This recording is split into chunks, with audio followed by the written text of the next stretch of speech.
இன்னைக்கு big Boss season 9 ரெண்டாவது promo release பண்ணியிருக்காங்க. இந்த ரெண்டாவது ப்ரோமோ யாரை பத்தி அப்படின்னு பாத்தீங்கன்னா வைல்ட் கார்டு கண்டஸ்டன்ஸை பத்தி தான். அவங்களோட கேம் பிளே, அவங்க எப்படி விளையாடினாங்க, வெளியில சொன்ன மாதிரியே உள்ள போய் விளையாடினாங்களா, சுவாரஸ்யமா ஆக்குனாங்களா அப்படின்றது தான் இந்த ரெண்டாவது ப்ரோமோ. இதெல்லாம் ஒரு பக்கம் இருக்கட்டும். ஆனா இந்த பிக் பாஸ் சீசன் 9 இப்போ கொஞ்சம் விறுவிறுப்பா போகுது அப்படின்னா அதுக்கான காரணம் வைல்ட் கார்டு கண்டஸ்டன்ட் தான்.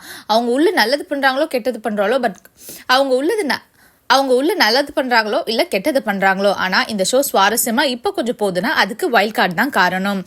ஆனா உள்ள இருக்கவங்களை பத்தி, அதாவது வைல்ட் கார்டு கண்டஸ்டன்ஸை பத்தி மற்ற ஹவுஸ்மேட்ஸ் எல்லாம் குறையா சொல்றதா ஒரு ப்ரோமோவை ரிலீஸ் பண்ணிருக்காங்க. சபரி வந்து சாண்ட்ராவை என்ன சொல்றாரு அப்படின்னா, இப்படின்னு சொன்னாங்க. ரெண்டாவது நாள் வந்தோன்னா இப்படி எல்லாரையும் புட்டு வைப்பேன் அப்படின்ற மாதிரி சொன்னாங்க. ஆனா ரெண்டாவது நாள்ல ஒண்ணுமே கிடையாது, அப்படியே போயிடுச்சு அப்படின்றாங்க. அண்ட் வியானா வந்து வைல்ட் கார்டு கண்டஸ்டன்ட் என்ன சொல்றாங்கன்னா, ராக்கெட் மாதிரி ஆரம்பிச்சாங்க, ஒரு ஃபயரா ஆரம்பிச்சாங்க, கடைசியில பார்த்தா அது புஷ்ன்னு போயிடுச்சு அப்படின்ற மாதிரி சொல்றாங்க. அண்ட் ரம்யாலாம் வந்து வைல்ட் கார்டு கண்டஸ்டன்ஸை குறை சொல்ற அளவுக்கு ஆயிடுச்சு அப்படின்றதா இருக்கு. ஏன்னா ரம்யா அந்த வீட்டுல என்ன பண்றாங்கன்னு தெரியல, இன்னுமே இருந்துட்டு இருக்காங்க. ஆனா ரம்யா என்ன சொல்றாங்கன்னா, ஃபினாயில் ஊத்தி கழுவிடுவேன் அப்படின்லாம் வந்து எல்லாரும் சொன்னாங்க. ஆனா ஒன்னும் பண்ணல, நார்மலா எங்களை மாதிரி தான் இருக்காங்க அப்படின்ற மாதிரி மீன் பண்ணிருக்காங்க.